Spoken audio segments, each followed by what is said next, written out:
Good morning to all of you. तो बेटा आज हम जो चैप्टर डिस्कस करने जा रहे हैं वो लिविंग वर्ल्ड के बारे में है। लिविंग वर्ल्ड एक ऐसा चैप्टर है जिसको हम डाइवर्सिटी ऑफ लाइफ में भी इंक्लूड करते हैं। अगर हम नीट के पर्सपेक्टिव से बात करते हैं, इसमें चैप्टर में एक क्वेश्चन और मैक्सिमम से 2 क्वेश्चन बनते हैं। एक क्वेश्चन तो आता है इस वाले चैप्टर में।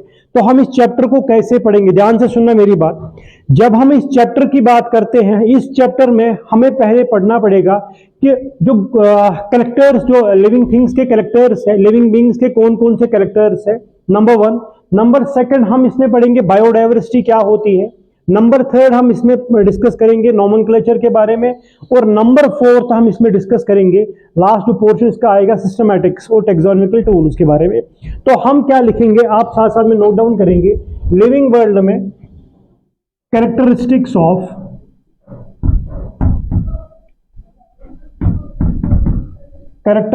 ऑफ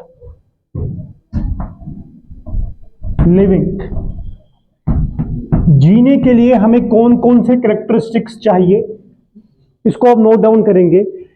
हम लिखेंगे, इसको हम सब हेडिंग्स में डिवाइड करते हैं। Number 1 growth, number 2 is reproduction, number 3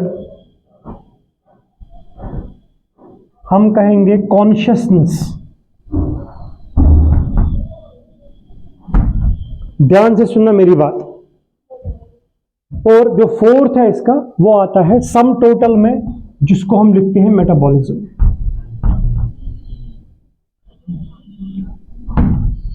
please इस टॉपिक के तरफ ध्यान रखना। पहला जो है वो है ग्रोथ। ध्यान से सुनना मेरी बात। अगर आपको समझना है ग्रोथ क्या होता है, तो हम ग्रोथ को कैसे डिफाइन करेंगे। हम कहेंगे बेटा ग्रोथ एक परमानेंट इरिवर्सिबल चेंज है। ध्यान से समझना, ध्यान से सुनना मैं क्या कहने जा रहा हूं। ग्रोथ एक परमानेंट इरिवर्सिबल चेंज है।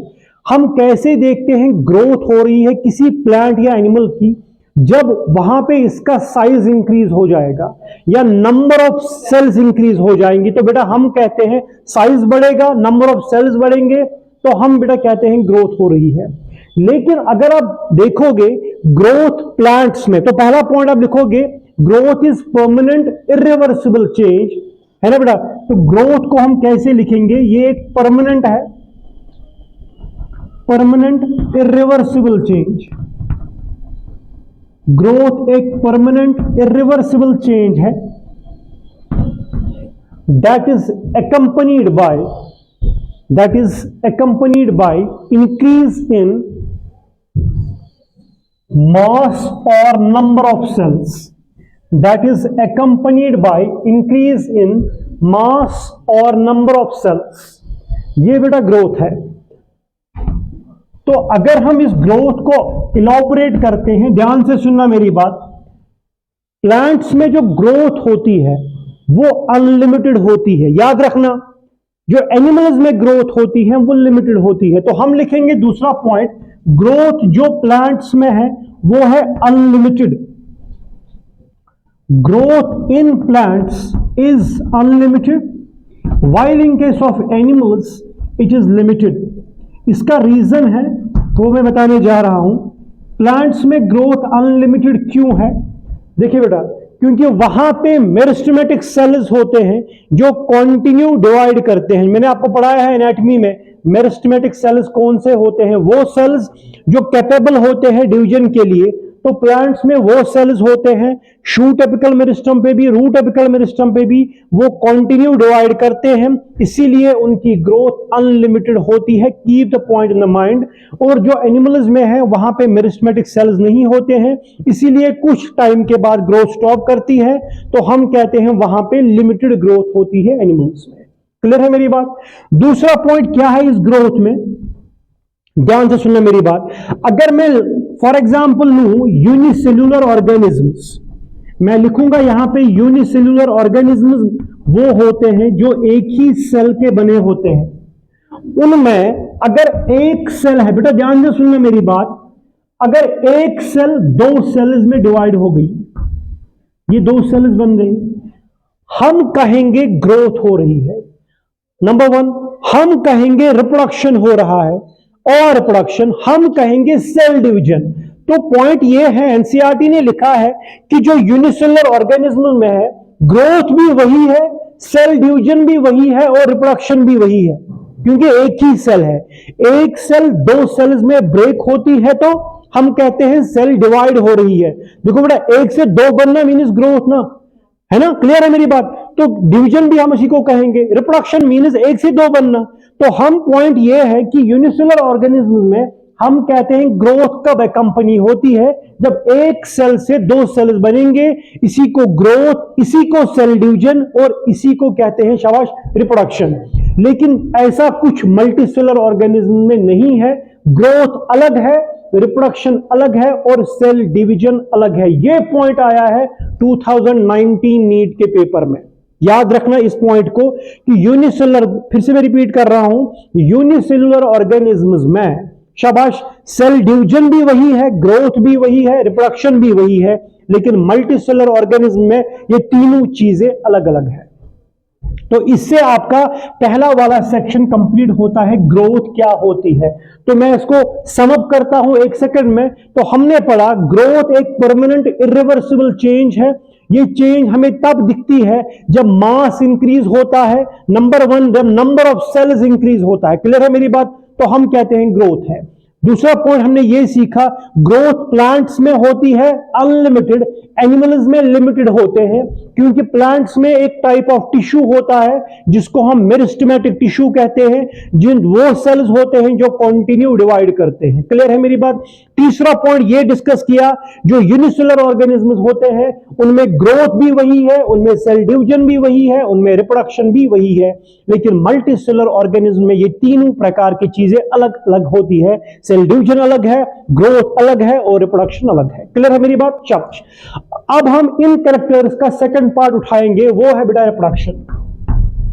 मैं लिखूंगा यहां पे रिप्रोडक्शन क्या होता है। ये जनरल टर्म है।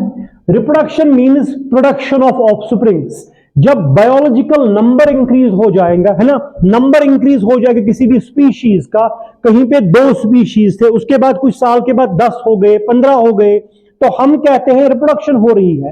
तो what is reproduction? It is actually increase in number of species organisms in kids, that we called as reproduction.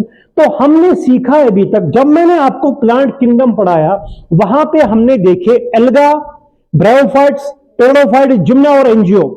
हर किसी डिवीजन में अलग अलग प्रकार के वेजिटेटिव स्पोर्स बनते हैं ना, कुछ में वेजिटेटिव रिप्रोडक्शन होती है, कुछ में एसेक्सुअल स्पोर्स बनते हैं और बहुत सारों में सेक्सुअल रिप्रोडक्शन होती है। तो आपके एनसीईआरटी ने क्या लिखा है, ध्यान से सुनना मेरी बात। वहां पे लिखा है बडिंग, जो बड बनता है, बडिंग इन प्रोटोनीमा, वो किस क्लास में बनता है? तो मैंने आपको पढ़ाया है, बडिंग जो बनती है वो बेटा बनती है मॉसिस में। जो ब्रायोफाइट्स होते हैं वहां पे बडिंग इन प्रोटोनीमा होता है, अगर आपको याद होगा, वहां पे एक स्ट्रक्चर बनता है, मल्टीसेलुलर स्ट्रक्चर, उस पे बर्ड्स अटैच होते हैं, उसको हम बर्ड्स इन प्रोटोनीमा कहते हैं। समझे मेरी बात को? अगर हम देखेंगे कुछ प्लांट्स में फ्रेगमेंटेशन होती है ना, तो छोटे छोटे पीसों में स्प्लिट होता है और हर कोई पीस एक नया ऑर्गेनिज्म बनाता है, वो भी रिप्रोडक्शन ही है। कुछ में क्या होता है बेटा, एल्गी की एग्जांपल लो बेटा, मैंने ये पढ़ा है डिटेल में आपको, एल्गी की एग्जांपल लो। वहां पे 2 प्रकार के स्पोर्स बनते हैं, ज़ूस्पोर और एप्लानोस्पोर्स। ज़ूस्पोर बनते हैं ग्रीन एल्गी में और ब्राउन एल्गी में, और रेड एल्गी में एप्लानोस्पोर्स बनते हैं। क्लियर है मेरी बात? ज़ूलॉजी में आपने एक एग्जांपल सुनी होगी, प्लेनेरिया। प्लेनेरिया में रिजनरेशन होती है, क्या होती है बेटा? तो ये चीजें आपको रिप्रोडक्शन में ही आते हैं। लेकिन मैं आपसे क्वेश्चन पूछता हूं, क्या रिप्रोडक्शन एक डिफाइनिंग प्रॉपर्टी है या नॉन डिफाइनिंग प्रॉपर्टी है? शाबाश, नॉन डिफाइनिंग क्यों है? क्योंकि कुछ ऑर्गेनिज्म रिप्रोड्यूस नहीं कर पाते हैं। तो बेटा समझना, यही इंपॉर्टेंट पॉइंट है। रिप्रोडक्शन नॉन डिफाइनिंग प्रॉपर्टी है क्योंकि बहुत सारे ऑर्गेनिज्म ऐसे हैं जो रिप्रोडक्शन नहीं कर पाते हैं। फॉर एग्जाम्पल, आपने लाइगर का नाम सुना है। लाइगर एक मूवी भी आई थी, are you getting my point? वहां पे लाइगर क्या है एक्चुअली? वो एक क्रॉस ब्रीड है। लाइगर किस किस के दरमियान में है? एक मेल लॉयन और फीमेल टाइगर के दरमियान, टाइग्रस के दरमियान जो ब्रीड बनता है उसको हम लाइगर कहते हैं। और लाइगर सेक्सुअली स्टीराइल होता है। या दूसरा एग्जाम्पल म्यूल है, वो भी बेटा सेक्सुअली स्टीराइल, वो फर्टाइल ऑफस्प्रिंग पैदा ही नहीं कर सकता है, क्योंकि फर्टाइल ऑफस्प्रिंग का एक सबसे इंपॉर्टेंट फीचर ये है कि स्पीशीज सेम होनी चाहिए। अगर स्पीशीज अलग अलग हो, देखो बेटा लॉयन एक स्पीशीज से, टाइगर एक स्पीशीज से, उनसे जो ब्रीड बना वो बेटा लाइगर था, इसीलिए लाइगर सेक्सुअली स्टीराइल है, वो फर्टाइल ऑफस्प्रिंग प्रोड्यूस नहीं कर सकेगा, इसीलिए रिप्रोडक्शन जो है बेटा वो है नॉन डिफाइनिंग प्रॉपर्टी। बेटा इतना क्लियर है कि नहीं क्लियर है? शाबाश। दो चीजें अभी तक हमने सीखी, ग्रोथ और रिप्रोडक्शन। तीसरा कैरेक्टरिस्टिक फीचर क्या है? शाबाश, तीसरा क्या है? हम लिखेंगे पहले मेटाबॉलिज्म। ठीक है बेटा, मेटाबॉलिज्म किसको कहते हो आप? हम कहेंगे metabolism is sum total of all the reactions, जितने भी रिएक्शंस हमारी बॉडी में होंगे हम इसको मेटाबॉलिज्म कहते हैं। इस मेटाबॉलिज्म में दो चीजें आएंगी, number one is anabolism, number second is catabolism. Clear है मेरी बात? एनाबॉलिज्म मीन्स बनना, है ना, छोटी छोटी चीजें जब जुड़ेंगे एक कॉम्प्लेक्स सब्सटेंस बनेगा तो एनाबॉलिज्म। तो कैटाबॉलिज्म मीन्स ब्रेक डाउन होना, जब एक कॉम्प्लेक्स सब्सटेंस ब्रेक होगा छोटे छोटे सिंपलर वंस में। पढ़ाया मैंने आपको, फोटोसिंथेसिस एक एनाबॉलिक रिएक्शन है, क्योंकि कार्बन डाइऑक्साइड वाटर मिलके कार्बोहाइड्रेट बनाता है, और जो रेस्पिरेशन है वो कैटाबॉलिज्म है। अगर मैं आपको यहां पे पूछूंगा कि मेटाबॉलिज्म डिफाइनिंग है या नॉन डिफाइनिंग है, मतलब डिफाइनिंग प्रॉपर्टी क्या है बेटा? कौन सी प्रॉपर्टी? डिफाइनिंग प्रॉपर्टी, क्योंकि सब में होती है ये। कैटाबॉलिज्म एनाबॉलिज्म दोनों में चलता है, समझे मेरी बात को? ये बहुत आसान है, आप इसको एनसीईआरटी पे आराम से नोट्स बना सकते हो। और नंबर फोर्थ क्या है? नंबर फोर्थ है कॉन्शियसनेस। कॉन्शियसनेस किसको बेटा कहोगे आप? कॉन्शियसनेस मीन्स रेस्पॉन्ड करना टू स्टिमुलस। हो बेटा ध्यान से सुनना, रेस्पॉन्ड करना और रिएक्ट करना, हम इसको कॉन्शियसनेस कहते हैं, है ना बेटा? फॉर एग्जाम्पल कोई हमें यहां पे प्रिक करता है तो हमें लगता है कि प्रिक हो रहा है, तो हम रेस्पॉन्ड करते हैं स्टिमुलस का, तो उसको हम बेटा कॉन्शियसनेस कहते हैं। कॉन्शियसनेस फिजिकल भी हो सकता है और बायोलॉजिकल कॉन्शियस भी हो सकता है। तो अगर आपसे कोई पूछेगा क्या कॉन्शियसनेस डिफाइनिंग है या नॉन डिफाइनिंग है? ना ना ना ना ना, नॉन डिफाइनिंग प्रॉपर्टी है। क्या है बेटा? Non defining. देखो बेटा मान के चलो प्लांट है, प्लांट लिविंग है, हां सर लिविंग है, अगर हम उसको प्रिक करेंगे क्या वो चला सकेगा? नहीं, वहां से निकलेगा लेटेक्स जो भी है, लेकिन वो रेस्पॉन्ड नहीं करेगा वैसे जैसे ह्यूमन रेस्पॉन्ड करते हैं। इसीलिए कॉन्शियसनेस नॉन डिफाइनिंग प्रॉपर्टी में ही आता है। बेटा ये कुछ चीजें हैं जो आपको सीखने हैं, याद रखने हैं। एक सेकंड के लिए हम पढ़ रहे हैं कैरेक्टरिस्टिक्स ऑफ लिविंग। चैप्टर का नाम क्या है? Living world. Living world, living means जिंदा रहना ना, उसमें कौन कौन से कैरेक्टर्स आते हैं ये क्वेश्चन बोर्ड में भी आया हुआ है। तो हमने पढ़े अभी तक 4 characters, number 1 growth, number 2 reproduction, number 3 metabolism, number 4 consciousness. Clear है मेरी बात? अब मैं आपको थोड़े 2-3 पॉइंट्स बता रहा हूं, ध्यान से सुनना मेरी बात। अगर क्वेश्चन आएगा नीट में जो स्पीशीज का बायोलॉजिकल कॉन्सेप्ट है वो किसने दिया, देखो बेटा स्पीशीज के कॉन्सेप्ट बहुत सारे साइंटिस्ट ने दिया, लेकिन बायोलॉजिकल कॉन्सेप्ट किसने दिया? मैं आपको पहले सिखाऊंगा बायोलॉजिकल कॉन्सेप्ट क्या होता है स्पीशीज का।